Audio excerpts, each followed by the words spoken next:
Wasu mahaukatan kwalliyoyi da isa na wasu ƙabilun duniya da za su burge ku. Amma kafin nan ku taɓa mana alamar subscribe da ƙararrawa idan ba ku yi hakan a baya ba. Me kuka sani game da waɗannan maza daga gasar gida?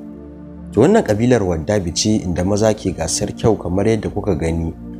Wannan wuri na ɗaya daga cikin tsiraran wurare da ake mulkin military, inda mata ke gudanar da komai, su kuma maza suna sanya kayan shafa da kwalliya kawai don su samu abokan aure. Ana yin hakan ne a bikin gargajiya na katangar jeri wanda ake yi sau ɗaya a shekara, don haka ne maza ke ƙura a dakar ado tare da yin abu mai kama da hauka. Mata ne ke yin hukunci na wannan gasar, daga zarar sun ga wanda ya musu sai su faɗa kafaɗarsu. Sun ɗauki wannan a matsayin auren soyayya ko da kuwa macen tana da aure. Wannan mai nasarar na da damar zaben mata marasa adadi wanda zai rayu da su kafin zagayowar wata shekarar. A nan dole ne mata su sa hular miyau mai nauyin kilo 6 don dacewa da kyawun ado. Wannan abu an yi shi ne daga gashin kakanninsu, waɗanda suka kasance suna tara shi na tsawon ƙarnuka da dama. Domin ƙirƙirar ƙatuwar hular ulun, ana nannaɗa gashin a jikin ƙahon dabba ko kuma fifan katako. Waɗannan fararen wigs ɗin ana amfani da su ne yau da kullum, kuma an samar da su tun ɗaruruwan shekaru da suka gabata. A cikin ƙabilar Bodi ana girmama mazaje masu ƙiba a matsayin jarumai a cikin ƙabilar. Kowannensu dole ne ya ware kansa a cikin bukka na tsawon wata 6 tare da gudar aikin motsa jiki, kuma suna shan nonon saniya tare da jini aƙalla lita 2 a rana, wanda hakan ke sa ciki kumbura kamar yadda kuke gani. Ana girmama mai nasara da karrama shi na tsawon rayuwarsa. Kowace yarinya daga ƙabilar tana da mafarkin auren namiji mai ƙiba. Mazauna ƙabilar Padang suna ɗaukan abubuwan wuyansu da matuƙar kyawun gaske. Masu yawon buɗe ido suna kiransu da giraffe women, amma ba sa jin haushi.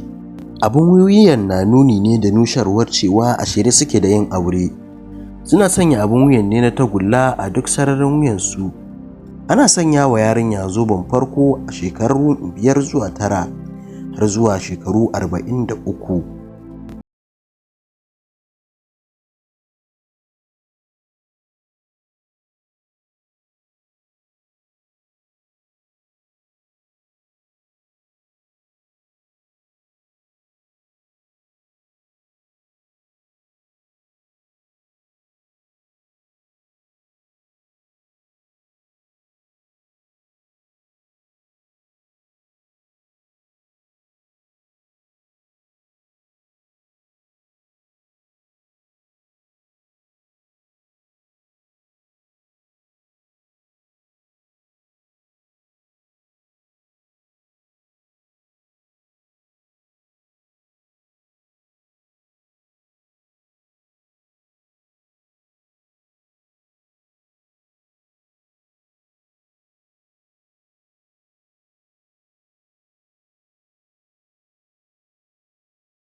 mabiya al'adar a China. Wannan keɓantacciyar ƙabilar sun tabbatar da babu wani abu mafi kyau fiye da sandar katako a leɓe. Tun daga yarinta kowane ɗan ƙabilar Zhou na Brazil yana huda leɓensa tare da sanya wani abun ado mai suna embapot. Ku kalli yadda leɓensu suka kasance rataye da wannan ɗanyen katakon da sigar kyau yake musu. Kuma fa waɗannan mutanen gabaki ɗaya ba sa sa kaya.